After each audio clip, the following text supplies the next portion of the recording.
दुनिया है सहाफ़त के चैनल को लाइक करें, शेयर करें और सब्सक्राइब करें। Malik Sarfaraz sir advocate anchor person दुनिया सहाफ़त की तलम्बा हमारे साथ मौजूद हैं। Raza Hussain Jafri advocate high court, जो कि बार एसोसिएशन मियां चन्नू के साबका नायब सदर भी हैं। उनसे जानते हैं कि हालिया जो इंतखाबात हो रहे हैं पंजाब बार कौंसिल के, उनमें हम बहुत सारे कैंडिडेट आ चुके हैं। उनमें से कैसे लोगों को इंतखाब करना चाहिए? बिस्मिल्लाहिर्रहमानिर्रहीम। बहुत शुक्रिया मलिक साहब। बिल्कुल दुरुस्त बात है कि पंजाब बार कौंसिल के जो इंतखाबात हैं वो बहुत करीब आ गए हैं और तमाम डिस्ट्रिक्ट्स में बड़ी तादाद में उम्मीदवार भी सामने आए हैं। तो हमने जो है 4 उम्मीदवार जो हैं वो मुल्तान डिस्ट्रिक्ट से मुंतखब करने हैं, 2 उम्मीदवार ज़िला खानेवाल से, 2 उम्मीदवार विहाड़ी से और 1 उम्मीदवार जो है हमने लोधरा से मुंतखब करना है। तो यकीनन ये एक बहुत बड़ा मरहला होता है कि उम्मीदवारों की तादाद बहुत बड़ी होती है और हमें उनमें से ऐसे उम्मीदवारों को जो मुंतखब करना है जो वाकई तौर पर जो है वो वकला के जो मसाइल हैं उनका अदराक रखते हैं और उनके हल के लिए जो है ना काबिज कोशिश कर सकें। हमें ये देखना होगा कि आखिर वकला के मसाइल क्या हैं।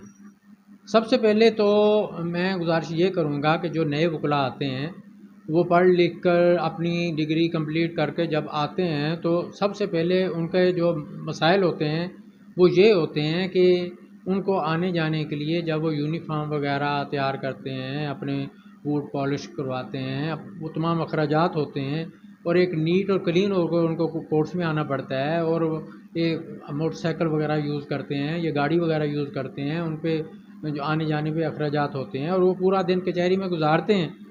तो उनकी कंपनसेशन होनी चाहिए, उनको कम से कम इतने अखराजात तो मिलने चाहिए कि वो अपने वालदैन पे जो है बोझ ना रहें, बल्कि वो इंडिपेंडेंट हो और वो आसानी से आ जा सकें। इस हवाले से पंजाब बार कौंसिल के जो मुंतखब लोग हैं उनको कोशिश करनी चाहिए। इसके अलावा आजकल आप देख रहे हैं कि महंगाई बहुत ज़्यादा हो गई है और हर चीज़ के रेट बहुत ज़्यादा बढ़ गए हैं। यकीनन आप बेहतर जानते हैं कि अगर 1990 का जो है वो रेट पता किया जाए कि सोने का रेट क्या था, तो वो मामूली था, 4-5 हज़ार होगा। लेकिन अब जो सोने का रेट है वो 3 लाख के करीब फ़ी तोला हो गया है। लेकिन जो फ़ीसें हैं वो वहीं पे ही हैं जो 1980 में या 1990 में मिलती थी। तो इस हवाले से पंजाब बार कौंसिल को एक शेड्यूल तरतीब देना चाहिए और फ़ीसों का एक मेयार कायम करना चाहिए। और अब तो गवर्नमेंट ने भी बहुत ज़्यादा जो है वो महंगाई कर दी है। अब एक केस जो है हम दायर करते हैं उसमें पहले जहाँ पे 2 रुपये का टिकट लगता था वकालतनामे पे, अब वहाँ पर 100 रुपये का टिकट लगता है। जहाँ पे 3 रुपये का टिकट जो है बयानी हल्फी पे लगता था, अब वहाँ पे 300 रुपये का टिकट लगता है। और इस तरह मुख्तलिफ एप्लीकेशन देने पे किसी पे 500, किसी पे 1000, किसी पे 5000, 10,000 का शेड्यूल आ चुका है। तो जब हर जगह महंगाई हुई है और हर जगह जो है वो गिरानी है, तो वकला के जो अखराजात हैं उनमें भी तो गिरानी आई है ना, वो भी तो सफ़र कर रहे हैं ना। तो उनके लिए भी ये शेड्यूल को तय होना चाहिए कि जो भी केसेस हैं उनकी फ़ीसेस क्या हों।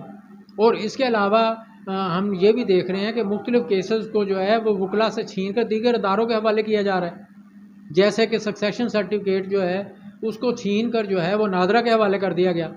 अब यहाँ पर जो लोग आते थे वो 10-15 हज़ार में उनका सक्सेशन सर्टिफिकेट बन जाता था, लेकिन अब जो नादरा में जाते हैं तो वो जाति जो है 20,000 रुपया कम से कम उनसे लेते हैं और तब वो उसको वो जारी करते हैं। और अगर वो जारी ना करें तो सिर्फ ये लिख कर देने के 15-20 हज़ार रुपया ले लेते हैं डिक्लाइन सर्टिफिकेट जारी करने के कि हम ये सर्टिफिकेट नहीं बना सकते, जाके कचहरियों में बनाएं। तो लोग भी बहुत ज़्यादा मुश्किल का शिकार हैं और जबकि वकला के पास जो है वो केसेस की कमी हो रही है। इसके अलावा मैं सुन रहा हूँ कि फैमिली केसेस को भी जो है वो यूनियन काउंसिल्स के हवाले किया जा रहा है। पहले हमारे पास कुछ केस होते थे जिसमें हम ट्रांसफ़र ऑफ द इन्वेस्टिगेशन की एप्लीकेशन देते थे सेशन कोर्ट्स में, तो वो भी हमसे छीन लिया गया, वो भी इख्तियार जो है पुलिस के हवाले कर दिया गया। और पिछले दिनों में शोर मचा था बेलों के हवाले से भी। और अब ये है कि भी एक आईओ जो है किसी भी मुलज़म को अपनी सवाबदीद पे या SHO अपनी सवाबदीद पे छोड़ देता है। उनको जो है वो वकला के पास आने की ज़रूरत ही नहीं पड़ती।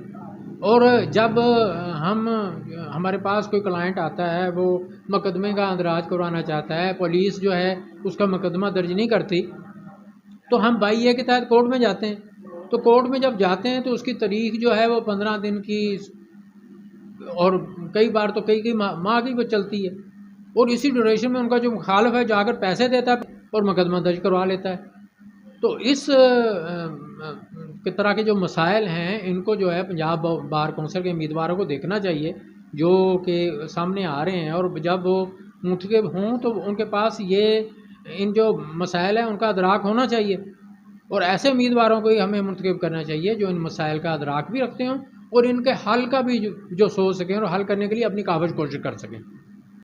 इनसे पूछते हैं कि जो बार बार पंजाब बार के मेंबर मुंतखब हो चुके हैं और बार बार इलेक्शन में हिस्सा ले रहे हैं, उनके बारे में ये क्या कहते हैं? जी मलिक साहब, वाकई जो कई ऐसे उम्मीदवार हैं जो कि पहले से मेंबर पंजाब बार कौंसिल जो हैं वो मुंतखब हुए हैं, और कुछ ऐसे उम्मीदवार हैं जो बार बार ट्राई भी कर रहे हैं कि वो मेंबर पंजाब बार कौंसिल बन जाए। तो ऐसे कैंडिडेट्स में हमें ये देखना है कि बतौर मेंबर पंजाब बार कौंसिल उनका किरदार क्या रहा है। उन्होंने वकला के मसाइल के हल के लिए कोई काविश की है, उन्होंने वकला के मसाइल को समझा है और उसका अदराक रखते हुए कोई वकला से मशावरत की है और उनको हल करने के लिए कोई अपना जो है अमल दरामद दिखाया है। अगर ऐसे उम्मीदवार हमारे सामने आएँ जो कि मेंबर पंजाब बार कौंसिल रहे भी हों, उन्होंने वकला के जो मसाइल हैं उनको हल करने के लिए कोई काविश या कोशिश ना की हो और बल्कि उन्होंने करप्शन की फ़ज़ा जो है वो कायम की हो, तो मेरा ख़्याल है कि ऐसे वकला को वोट नहीं देने चाहिए। हमें ऐसे वकला को ही अपने मेंबर पंजाब बार कौंसिल बनाना है जो कि वकला के मसाइल को हल के लिए वाकई तौर पर मुखलस हों और वाकई तौर पर वो काविश और कोशिश करते हों। रज़ा हुसैन जाफरी ये कह रहे थे कि हमें ऐसे उम्मीदवारों का इंतखाब करना चाहिए जो वकला के मसाइल को हल करने के लिए कोशिश करते हैं और मुसलसल जदोजहद में रहते हैं, उन लोग का इंतखाब हमें करना चाहिए। मलिक सरफराज हुसैन, एंकर पर्सन, दुनिया सहाफ़त की तलम्बा।